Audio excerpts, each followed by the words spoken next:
Assalamualaikum warahmatullahi wabarakatuh. Perkenalkan, nama saya Nita Tahria dengan NIM 40124111052. Nah, di sini saya ingin membahas mengenai kewenangan pemerintah. Yang pertama ada dasar legitimasi pemerintahan. Pemerintahan hanya dapat bertindak jika memiliki kewenangan yang bersumber dari peraturan perundang-undangan. Keabsahan tindakan pemerintahan ditentukan oleh ada atau tidaknya kewenangan. Yang kedua ada mengenai pengertian kewenangan. Kewenangan merupakan kekuasaan hukum untuk melakukan tindakan tertentu yang dapat menimbulkan akibat hukum dan yang berisikan hak dan kewajiban. Yang ketiga, perbedaan kewenangan dan wewenang. Kewenangan merupakan kekuasaan hukum yang diberikan oleh undang-undang, sedangkan wewenang bagian tertentu dari kewenangan. Misalnya kewenangan membuat keputusan, melaksanakan tugas, ataupun pendelegasian. Dengan kata lain, wewenang adalah bagian dari kewenangan. Dan yang keempat, ada pandangan menurut para ahli. Yang pertama ada Philippus M. Hartman. Kewenangan lebih luas dan di dalamnya terdapat wewenang. Sedangkan menurut Ateng Syafruddin, kewenangan merupakan kekuasaan formil, sedangkan wewenang bagian tertentu saja. Dan menurut Prajudi Atmasudirjo, kewenangan berasal dari undang-undang, sedangkan wewenang adalah pendelegasian dari kewenangan.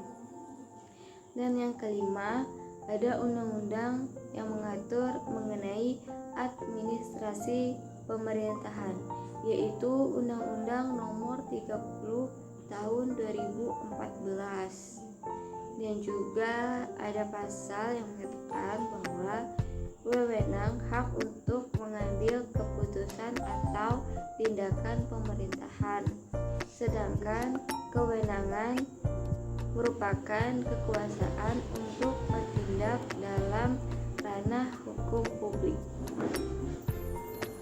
Dan kesimpulannya itu dalam kewenangan terdapat yang namanya wewenang. Dan yang keenam itu ada parameter kewenangan. Yang pertama ada kekuasaan hukum untuk melakukan tindakan tertentu, dan yang kedua diberikan oleh pembentuk undang-undang. Yang ketiga berisi hak dan kewajiban, dan yang keempat menimbulkan akibat hukum. Yang ketujuh konsekuensi penggunaan kewenangan. Setiap tindakan pemerintahan harus dapat dipertanggungjawabkan. Jika menimbulkan kerugian, dapat diuji melalui mekanisme kontrol dan pengawasan hukum, dan menjadi wujud supremasi hukum, demokrasi, dan perlindungan HAM. Nah, selanjutnya itu ada macam-macam kewenangan pemerintah. Yang pertama yaitu ada wewenang terikat. Jadi, wewenang terikat dilaksanakan sesuai dengan aturan dasar yang sudah jelas mengenai materi, waktu, dan wilayahnya, dan tidak ada ruang pilihan karena aturan sudah merinci apa yang harus atau tidak boleh dilakukan. Bersifat limitatif dan terkait langsung dengan asas legalitas, yang semua tindakan harus berdasarkan peraturan perundang-undangan. Nah, yang kedua ada wewenang fakultatif, termasuk dalam kategori wewenang bebas. Ada pada pemerintah atau jabatan, tapi tidak wajib digunakan. Dapat dipilih ataupun tidak, tergantung situasi tertentu yang diatur dalam aturan dasar. Yang ketiga ada wewenang bebas. Pemerintah atau pejabat diberi kebebasan penuh untuk menentukan keputusan. Aturan dasarnya hanya memberi garis besar saja, sehingga pejabat dapat menafsirkan dan memutuskan sesuai kebijaksanaan. Dan selanjutnya ada batasan bagi penggunaan kewenangan pemerintah.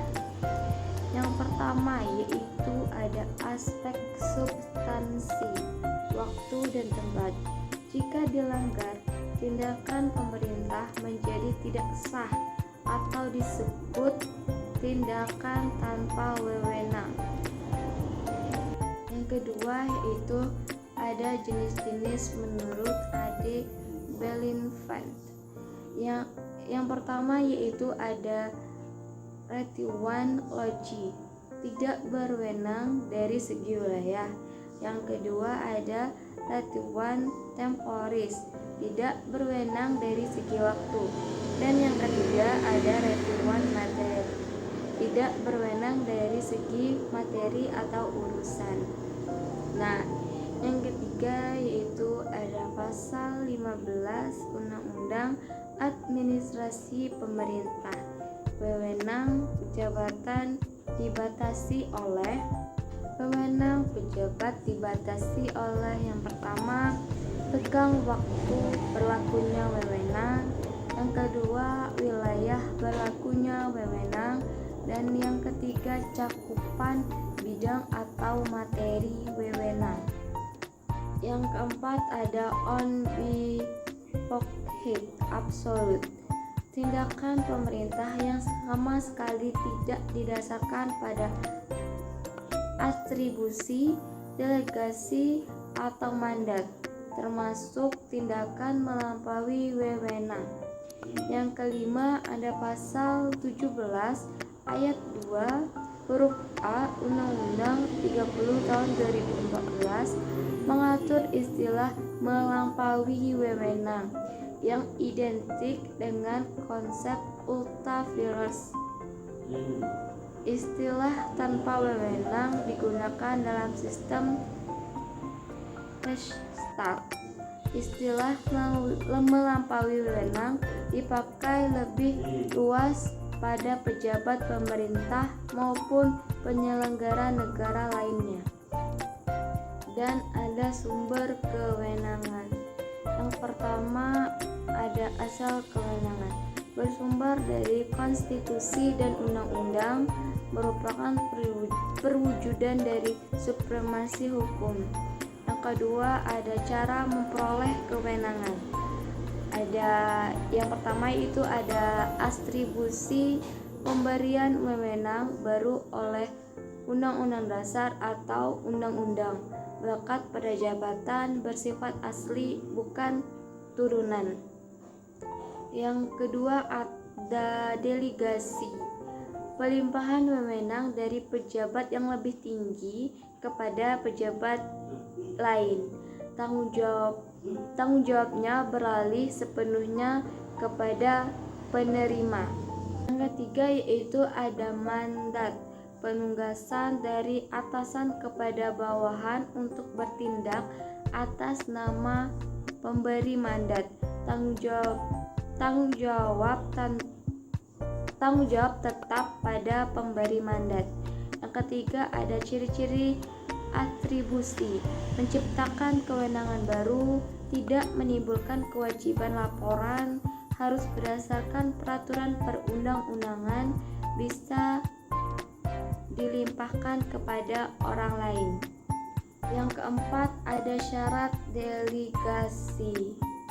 Yang pertama itu harus bersifat definitif atau pemberian tidak lagi menggunakan wewenang. Kedua, harus berdasarkan peraturan perundang-undangan. Yang ketiga, tidak boleh diberikan kepada bawahan langsung. Yang keempat, ada kewajiban penjelasan dan instruksi dari pemberi. Nah, yang kelima ini ada karakter mandat. Yang pertama, hanya penugasan, bukan pelimpahan wewenang. Yang kedua, bawahan bertindak atas nama atasan. Yang ketiga, tidak boleh membuat keputusan strategis. Yang keempat, mandat tetap memegang tanggung jawab. Perbedaan pokoknya ada yang pertama yaitu atribusi wewenang baru dari Undang-Undang Dasar atau Undang-Undang. Yang kedua yaitu delegasi, pelimpahan wewenang ataupun tanggung jawab yang beralih. Yang ketiga ada mandat, penugasan rutin, tanggung jawab tetap pada pemberi.